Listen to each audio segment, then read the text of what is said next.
안녕하십니까. 7월 1일 월요일입니다. 제이슨의 세상을 본다 63번째 이야기를 시작하겠습니다. 오늘은 다 죽어가던 화웨이에 산소호흡기를 달아주고만 트럼프라는 제목으로 말씀드리겠습니다. 오사카에서 개최된 G20 정상회의가 막을 내리고 전방위로 확대되던 중국과 미국 간의 무역전쟁도 일단 휴전 상태에 돌입했습니다.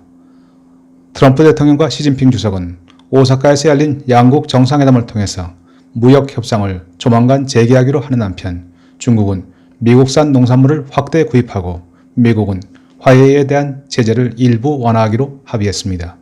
또한 미국은 3,500억 달러에 달하는 중국산 제품에 최대 25%의 관세를 부과하려는 계획도 일단 연기했습니다. 중국으로서는 오사카 미중 정상회담에서 미국으로부터 통 큰 양보를 얻어낸 셈입니다.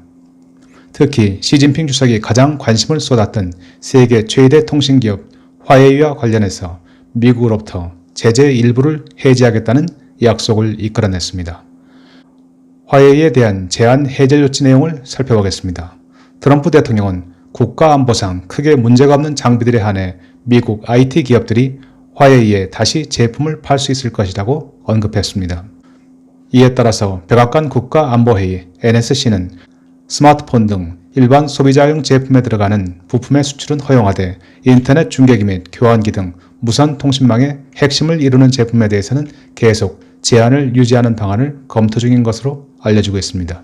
금년 내내 타도 화웨이, 되출 화웨이를 외치며 중국 기술 굴기의 싹을 아예 잘라버릴 듯 요란하게 전개되던 화웨이에 대한 강경 제재가 한순간에 무력화되는 기막힌 상황이 일어나고 있습니다. 미국은 지난 5월 16일 안보 위협을 이유로 화웨이와 68개 계열사를 미 상무부의 블랙리스트, 즉 기술 수출 제한 목록에 전격 등재함으로써 화웨이의 미국 진출을 원천 차단하겠다고 선언했습니다. 당시 미 상무부의 거래 제한 조치에 따라서 구글과 인텔, 퀄컴 등 미국의 주요 정보통신, 반도체 기업들이 잇따라 화웨이에 대한 부품 공급을 중단하기 시작했습니다. 구글이 안드로이드 OS 제공을 끊었고 인텔과 퀄컴 등이 통신 장비 관련 반도체 부품 공급 중단을 선언했습니다. 화웨이로서는 스마트폰과 통신 장비의 필수적인 하드웨어와 소프트웨어를 모두 잃게 되는 절체절명의 위기에 놓이게 되었습니다. 6월 17일 화웨이의 런정페이 회장은 미국의 전방위적인 공격을 예상치 못했다고 수리하면서 향후 2년간 화웨이의 생산량은 300억 달러, 약 35조 6천억 원어치가 감소할 것이며 금년도 매출은 1,000억 달러, 약 119조 원 정도로 감소할 것이라고 전망했습니다. 작년도 매출액 1,041억 달러와 비교한다면 금년도에는 약 4% 마이너스 성장을 기록하게 되는 셈입니다. 또한 화웨이는 신형 노트북 출시를 연기하고 폴더블 스마트폰 메이트 X의 출시 역시 연기할 수밖에 없었습니다. 빠르게 추락하는 화웨이를 지켜보면서 미국은 자국 기업은 물론 EU 및 일본, 한국 등 우방국에게도 화웨이 제품 사용 배제를 적극 요청했습니다. 실제로 6월 5일 해리 해리스 주한 미국 대사는 서울에서 열린 클라우드 미래 컨퍼런스에서 반 화웨이 전선 동참을 공개 요구하면서 화웨이와 화웨이 장비를 쓰는 LG U+를 콕 집어서 안보 위협을 직접 거론하고 나설 정도였습니다. 그런데 그렇게 화웨이를 세차게 몰아치고 항복 직전까지 몰아넣었던 트럼프 대통령이 갑자기 화웨이에 대한 수출 일부 제한 조치를 허용하려던 것은 도대체 무슨 이유에서일까요? 일단 세 가지 이유를 살펴보겠습니다. 첫째, 시진핑 주석은 이번 오사카 미중 정상회담에서 교착 상태에 빠진 미중 간의 무역 협상 재개를 위한 첫 번째 전제 조건으로 화웨이를 블랙리스트에서 제외시켜 줄 것을 들고 나왔습니다. 트럼프 대통령으로서는 미중 무역 협상에 물꼬를 튼다는 명분하에 중국의 요청을 일부 수용하기로 결정한 것입니다.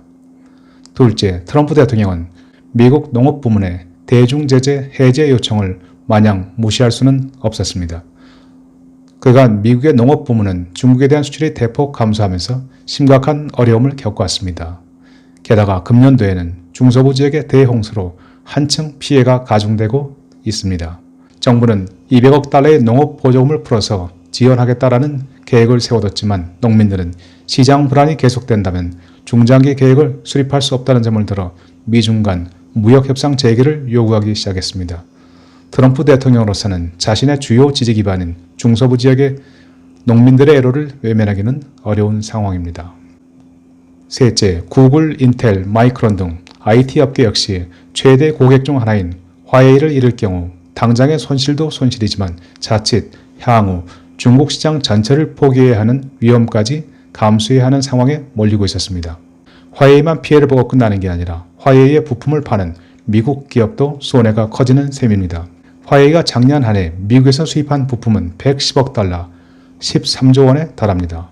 미 상무부도 이런 업계의 애로를 감안해서 지난 5월 20일에 화웨이가 기존 네트워크 보수 점검이나 소프트웨어 업데이트 제공을 위한 목적에 한해서 8월 19일까지 90일간 미국산 제품을 구매할 수 있도록 일시 허용했습니다. 결국 트럼프 대통령으로서는 내년 11월 대선이 닥쳐오고 있는 상황에서 미중 간 무역 분쟁을 출구 없이 계속 끌고 갈 수도 없고 농업부문과 IT 부문의 애로사항을 외면할 수도 없었습니다. 트럼프는 우선 중국으로부터 대규모 미국산 농산물 구매와 화웨이 제재 완화를 맞바꾸는 거래를 결국 수락하고 말았습니다. 일시적인 전술적 후퇴로 볼 수도 있지만 향후 대중무역전쟁에서 전략 전체에 영향을 미칠 수도 있는 중대한 상황 반전이 일어나고 있는 것입니다. 즉각 미 의회와 언론에서는 비판의 목소리가 터져나오기 시작했습니다.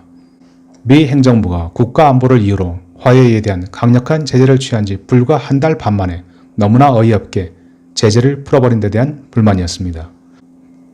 공화당의 마르코 루비오 상원 의원은 트럼프 대통령이 무역과 안보를 맞바꾸는 결정적 실책, 카테스트로픽 미스테이크를 저질렀다면서 의회는 새로운 법안을 마련해서 화웨이에 대한 제재를 풀지 못하도록 하겠다고 주장했습니다.